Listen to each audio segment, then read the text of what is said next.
It does appear that things have changed, that Boris Johnson preparing for no deal, the hiring of the likes of Dominic Cummings and the basically banging of heads together that's gone on in Westminster in the last week or so, saying, right, let's start preparing, let's get on with it, spend the money. Sajid Javid, the Chancellor, putting the cash available for no deal planning. Looks like Brussels does actually believe it could happen, which means they might well come to the table, in which case that's a good thing, isn't it? Even someone like you, fearful of no deal, will be pleased if this gets a deal over the line with Brussels, no?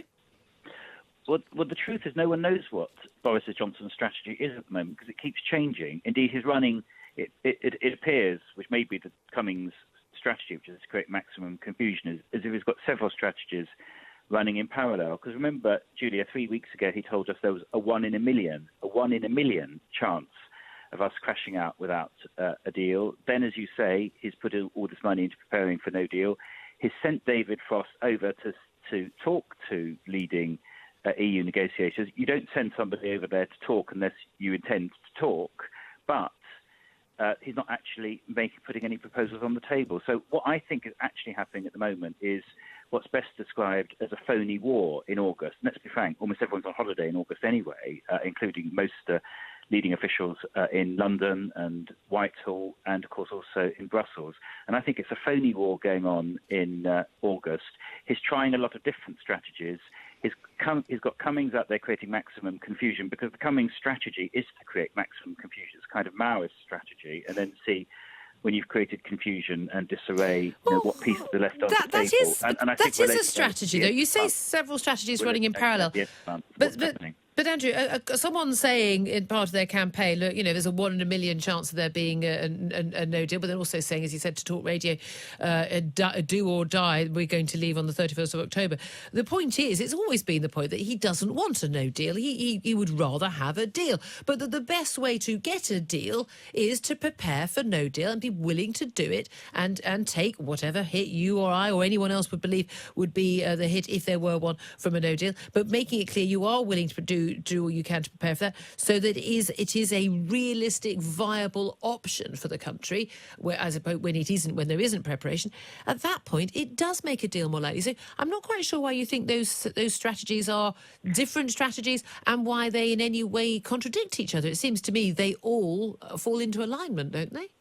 Well, the reason that they don't add up is because the only proposals he's put on the table towards a deal are completely unviable. Which are? They would scrapping the backstop, not paying the 39 billion which we owe the EU. I mean, we don't owe the EU 39 billion. That's the whole point, isn't it? That's what was agreed by the government of which he was a member. Boris Johnson's government, when he was Foreign Secretary, agreed that we would settle our debts with the EU.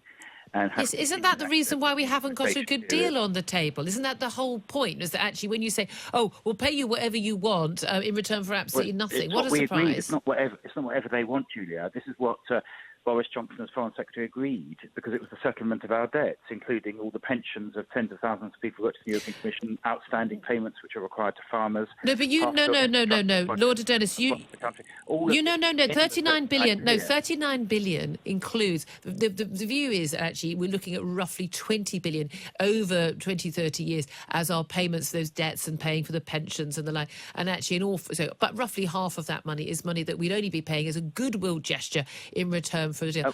Money that we're not going to spend that money if we don't get a deal. It's not. So all of that, of course, is not correct, Julia, because we're a country that doesn't walk away from our debt. But it's not. I'm saying that 20 billion of it isn't a debt. So you're saying, but I mean, no, I'm not saying. I'm not saying the official figures. 20 billion rather than 39 billion, because that isn't what the government has said. What the government has said, which is the reason why we're in such disarray at the moment, is that it's not committed to paying anything if it doesn't get the deal it wants. But the proposals it's putting on the table for a deal, including no arrangement whatever for ensuring that there's no hard border between the Republic of Ireland and Northern Ireland, those are unviable. So as I say, at the moment what's happening, and those who know Cummings understand this, is a kind of Maoist strategy of maximum destruction and confusion, and then hoping, because he thinks he's the brightest person in the room, that he can then, out of, when all of the pieces are broken up, he can then put something together, which I think you're right, would be some different deal. But what it is, no one knows, and it doesn't look as if it's negotiable with the EU, because it wouldn't involve meeting crucial things like paying our debts, like not having a hard border in Ireland. But the whole point, like Lord having Adonis, continuity of trade. Lord Adonis, you don't know. The whole point is you don't know what a New Deal will look like. But we know one of the things that crucial, you say, it doesn't add up because, of course, we wouldn't have the Irish backstop. You know perfectly well that the Irish backstop is never going to get through Parliament. Everyone knows that. There's no doubt at all that a no-deal scenario effectively makes more likely, if there were ever going to be a hard border, which I don't think there ever will actually happen between the Northern Irish and the Republic of Ireland. At which point, of course, why wouldn't the Irish want to then have a deal that doesn't have an Irish backstop in it? Surely you must accept, whether you think that Brexit is a good idea or not, that if we are going to leave, and it does look very likely that we are, that we should have a deal rather than no deal, in your view, as someone who thinks that no deal is so catastrophic. Surely any deal is better than no deal to you. I don't believe there will be no deal, though, Julia, because Parliament's voted repeatedly against no deal. Indeed, the last time it voted on no deal, it voted by 430 votes to 200 against no deal. And again, it's a Cummings strategy always to assert that something is true, which in fact isn't correct, is asserting that it's not now possible to stop no deal in October, at the end of October, if the government calls an election. That is in fact completely untrue. Well, how are you going to stop Brexit from happening then? Because the way we'll stop it is the way we're always going to stop it, which is Parliament will not agree to anything like the deal on the table because it's no good. It won't agree to no deal. And therefore, as Sherlock Holmes said, you've eliminated the impossible, you're just left with the improbable. It rules out no deal and calls a referendum, giving the British people the chance to say whether they really want to proceed with this Brexit, which doesn't meet any of the promises that were made 3 years ago, or whether they think we're better off staying. Okay. And that's what I still think will happen. Well, no. Let me break that down before you go on, Lord. I'm sorry to interrupt you, but I don't think it can possibly win. Before you go on, okay, you say Parliament won't agree to no deal. Parliament has already agreed to no deal when it agreed to invoke Article 50. No, yes, it has. And also that Parliament has already voted against... Invoking Article 50 was starting negotiations. It was absolutely not. No, invoking Article 50 meant that we left 2 years to the date afterwards. No, it meant that we started negotiations to leave. To leave 2 years after... And then we had to agree the outcome of negotiations. Well, Parliament hasn't been prepared to agree the outcome of negotiations. Well, hold on a minute. Then how come Parliament didn't have negotiations? How come Parliament then didn't have to agree the extension of the 29th of March? It was just up to the executive decision. No. It did agree. There wasn't a Parliament. No, it didn't. There wasn't a vote. It was a decision by the government. No, Julia, that's not correct.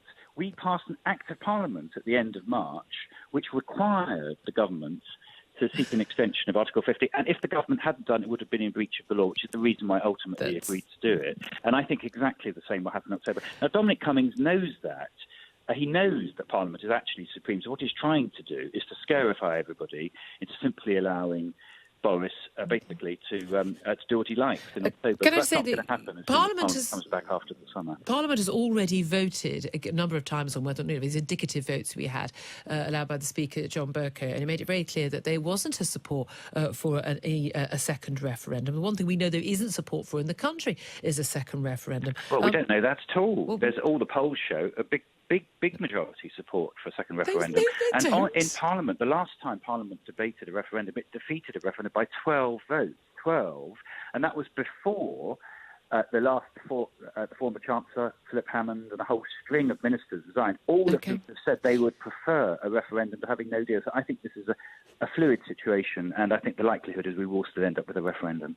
And still then vote to stay in, you think? Yeah. Yes or no? Yes or no? Yeah. Because people will see the alternative. The alternative is so bad that staying in the EU is the best thing for us to do as a country.